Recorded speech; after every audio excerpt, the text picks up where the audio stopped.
Are you thinking about working at a smaller department? Are you wondering if it's a hidden gem or does it lead to a dead end? Today, I'm bringing you firsthand insights from three remarkable police officers who work at smaller agencies at various locations throughout the country. They're going to share the pros, the cons, what recruiting and retention looks like for smaller agencies, real challenges when it comes to promotions, what it's like to work in a smaller community. These are some perspectives you're going to want to hear. Let's get right into it.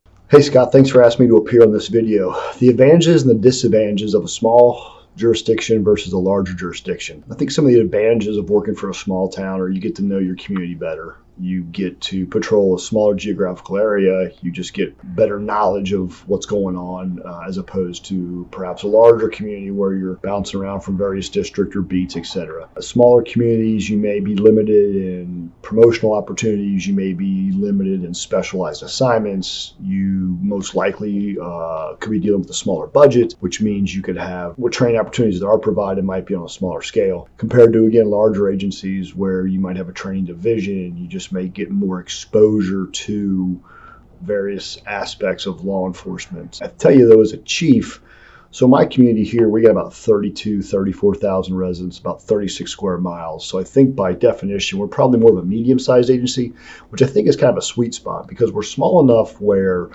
officers get to know the community, but we're large enough where we have detectives and canines and SROs and community relations officers and task force officers. And so we kind of get a good mix. Obviously, though, we're not large enough to where those opportunities, rotate frequently. So there can be some times where things can get a little stagnant with respect to movement. But that's probably another video on how we keep our folks morale up and keep the wheels turning. But I think for folks watching this, trying to decide what you want to do with your career, I think a lot of folks, they will start at a smaller agency, get some experience, and then if they want to do more in their career, they may just transition to that larger agency. And then that's even on the flip side as well, where folks will start out at a large agency, they get a lot of really good experience, and that benefit is beneficial for medium to smaller agencies because you see so much very quickly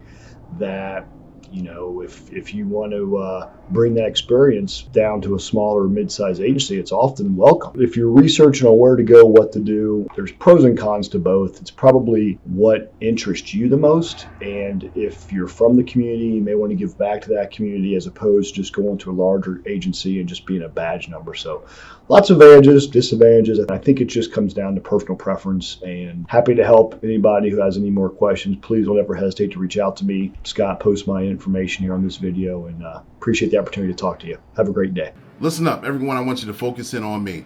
I'm Coach Clee. I'm your motivational speaker. I've been involved in law enforcement for over 20 years now, and I've worked for a small town department. And some of the pros and cons that we talk about with small town departments are, you gain a lot of close-knit relationships with the community. Since I've been in this department, this agency here, I know a lot of friends. I know a lot of family. I know a lot of grandparents, parents, and their kids that I've dealt with while either coaching or while in law enforcement. So therefore, it gives me an added bonus because I know the community and the community knows me. When I show up on the call, they feel safe and secure because they're like, Clee's here. I know he's going to handle this call efficiently and effectively. I feel secure. I know everything's going to be done right, and that looks good on me, and that definitely looks good on the department itself. Also, with the smaller department, you wear many hats. Sometimes you can be an OIC, officer in charge, and you're an FTO, you're a patrol officer. You got to fill in a lot of gaps because there may be call-offs, there may be certain situations where you're going to have to slide in. You get to one day be in the school and help out with the school. Next time you're at the sporting event and you're making sure that everything is going efficiently and effectively at this event. You're the guy, you're the person, and then like I said before, you know everyone there, so it feels like that you're actually having fun, hanging out with people, friends, and family, and others that you associate with while you're at work. With the smaller department, you get that work-life balance opportunity because you already know what your schedule is. It's pretty much a set schedule, so therefore you can arrange vacations, you can arrange family time. If your child has a sporting event or there's an event that you need to go to, you pretty much know. You get, with most departments, we work a 12-hour shift. We work from 7 a to 7 p, so therefore you know which days you have off, you know which weekends you have off, and you can plan accordingly. And therefore, with that, you know which guys you're working with, and you can plan around their schedules too. If they have something important that pops up, or they have a life-changing event as far as like a childbirth or like an unexpected death or something like that, you can help them navigate through their life as they help you navigate through yours. Some of the cons that go with working with a small town department is set schedule again. You work 7A to 7P, most times 12 hours, you get every other weekend off. With a 2-week rotation, you're very tired all the time. You don't get a good sleeping habit.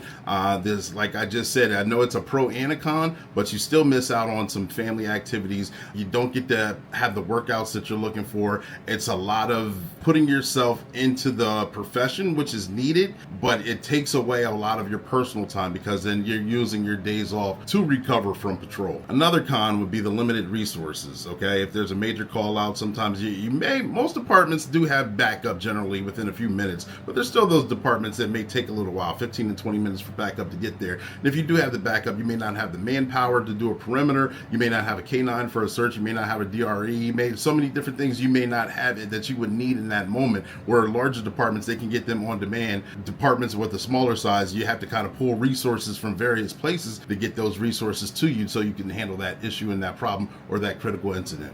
And of course, the one we talk about often and the most, a lot of small town departments deal with this issue, would be promotions and or hierarchy.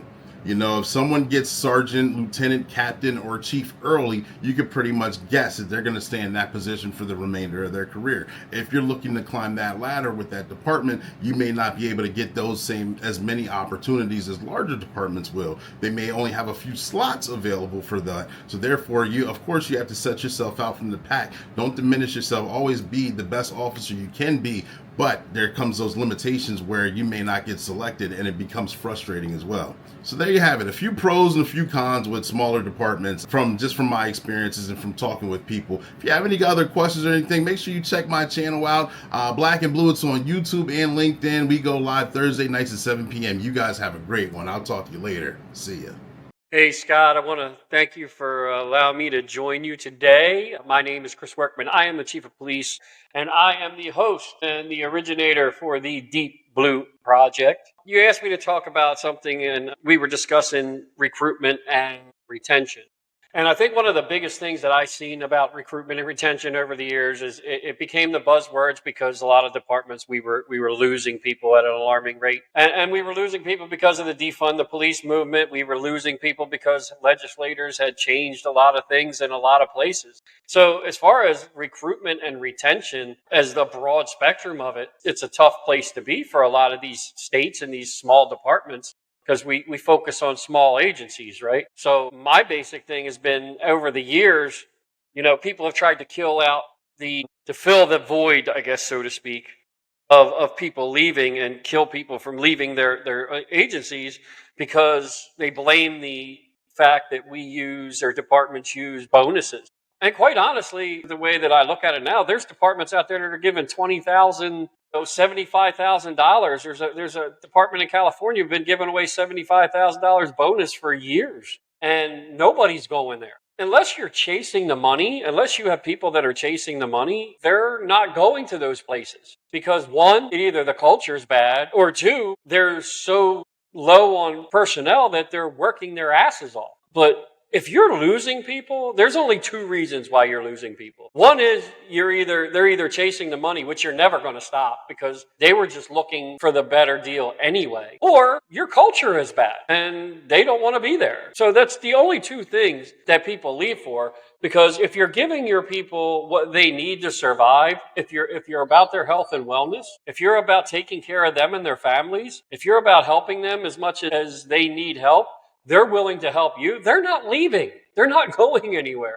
But if your culture is bad, they're looking to go elsewhere. And if they're getting money from someone else, then they're chasing the money. And you know what? Once their bonus is up and once they've outlived their deal, say they have to stay there for 2 years if they took $5,000, when that 2 years up, they're going to go look for the next place that's going to give them a bonus. So I think we look into this recruitment and retention. It really depends on where you're at. And as far as smart agencies go, I think you just need to be your own advocate and show people that you care about them and that you're willing to help them out. And be honest with them. If you don't have certain things or you're never going to have certain things, then don't hire them. Like if they want to be canine people, don't bring them in because they're going to be looking to leave. So that's my take on it. I think that's what we look at as far as some of the parts of recruitment and retention.